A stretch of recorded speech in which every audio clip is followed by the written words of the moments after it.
Hi guys, welcome to Drum Dog, and today we are talking about 5 beginner mistakes not to make.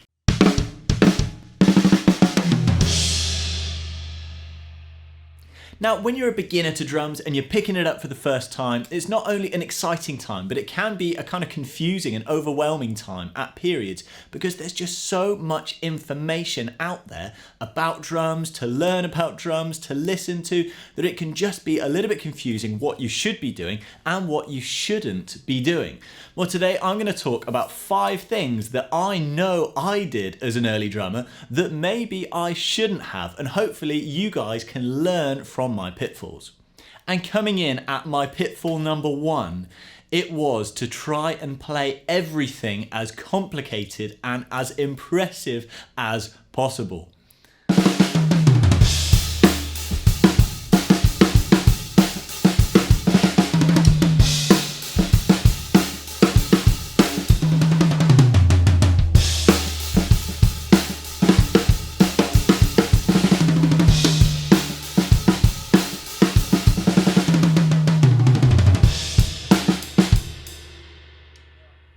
Now, it's all good and well to be able to play things that sound cool and are impressive, to impress friends and just have fun on the kit, but that doesn't mean that you should play those things all the time. Sometimes you're way better off just taking a step back, sitting on the groove, playing the music, and then when you do decide to play a fill, it has so much more impact.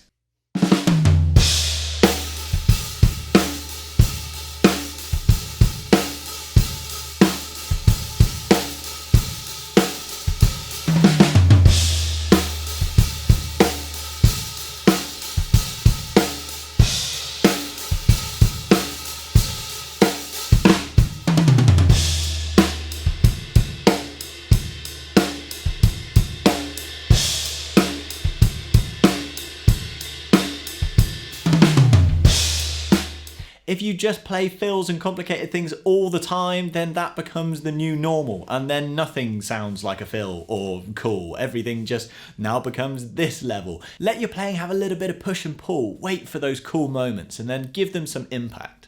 Now, at my pitfall number 2, and this is a big one, is falling down the rabbit hole of buying too many little extra bits for your drum kit and making a giant drum kit that, before you know it, doesn't actually have that much musical use, and then drumming just becomes about what you're playing on rather than what you're playing yourself. I mean, don't get me wrong, drum gear can be cool and there are loads of cool things to get out there, but try and keep it balanced. Keep it a balanced focus between actually getting better at playing and then what you're playing those things on. Now, it's all good and well to brag to your friends that you've got a 22-piece drum kit, but it does not count if 8 of them are splash cymbals. For point number 3, this is one that I see a lot of people fall down, and I know I fell down it massively myself, and that is only learning one style of music.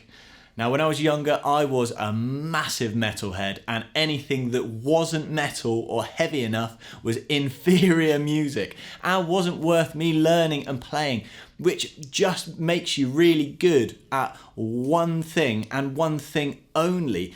But not only that, not learning other styles can actually make you learn that one style slower, because drumming has such a big crossover of stuff that works in all styles. And you may well get better at one end of the spectrum of the same technique in a different style, that the other end of the spectrum of the same technique is used in your main style. So by learning other genres of music, you not only get better at playing those genres, but you actually get better at drums as a whole, which is then applicable to your favourite music and your genre. Now, you don't always have to really enjoy the music that you play. Sometimes it's worth playing music that you wouldn't choose to listen to, because you will pick up skills that just develop you as a more rounded musician and a better drummer. For point number 4 here, this definitely has some crossover from point number 3, but this mistake is to not practice playing quietly. Now, sometimes in our practice room, especially if we've got ear defenders on, we just play and we let ourselves really play, and we crank the music up and we dig into the drum kit. And then let's say we're on one of our first gigs and it's a smaller stage, and actually it's quite a loud room. So in order for the whole band to be heard, we've got to play not quite so loud. And then all of a sudden, all of our confidence and ability on the kit just disappears because we've never actually practiced playing with a little bit less volume. So it honestly will go a really long way to practice playing quietly. So when you do have that gig situation where you've got to back off a bit and you're not hitting super hard, you feel more confident doing it and you're not dropped in the deep end on your gig, because no one likes that feeling. I'm looking at you. Whoa.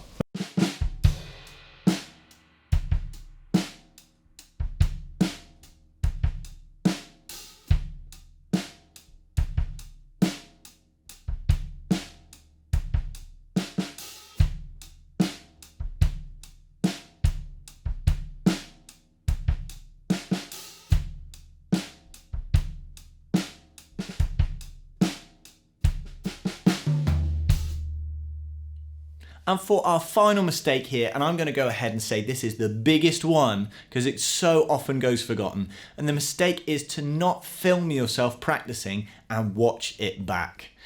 This is 2022, everyone has a smartphone, and the camera and microphone in your phone may not be good enough to record drums for commercial release, but it's more than good enough for you to be able to watch it back and see what you're doing.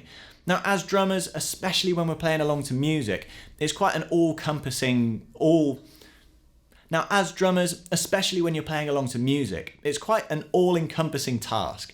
When we're playing with all four of our limbs and listening to music, and then think about the next thing we have to play, and then, oh, this fill's coming up, and I'm thinking about the sticking. We are so rarely left with the mental capacity to actually listen back to what we are playing currently and evaluate whether it's good or not, or even if it's what we intended to play in the first place. So I can't recommend enough that from day one, film yourself playing at least once a week and then just watch it back and evaluate. Sometimes you'll find it sounds better than you thought it does. Sometimes it's going to sound worse than you thought it did, but then you can look at it and actually see what you have to fix.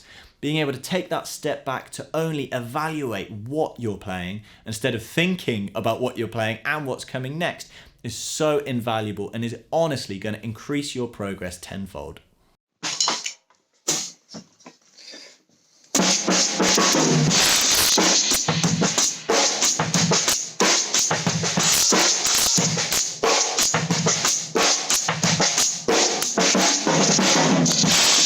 Now that's it, those are my 5 points, and I definitely fell down every single one of them as a new drummer. Now, they're not the end of the world. You know, you can do all 5 of these mistakes and you will continue to progress and be a great drummer. But if you do manage to not make these mistakes, you're going to see some progression so much quicker, and you're really going to do yourself a favor and just make life easier. I really hope these tips have been useful for you guys and they help you in your own drumming journeys. If you want to check out more videos like this, then please don't forget to subscribe to the channel, and we hope to see you again soon.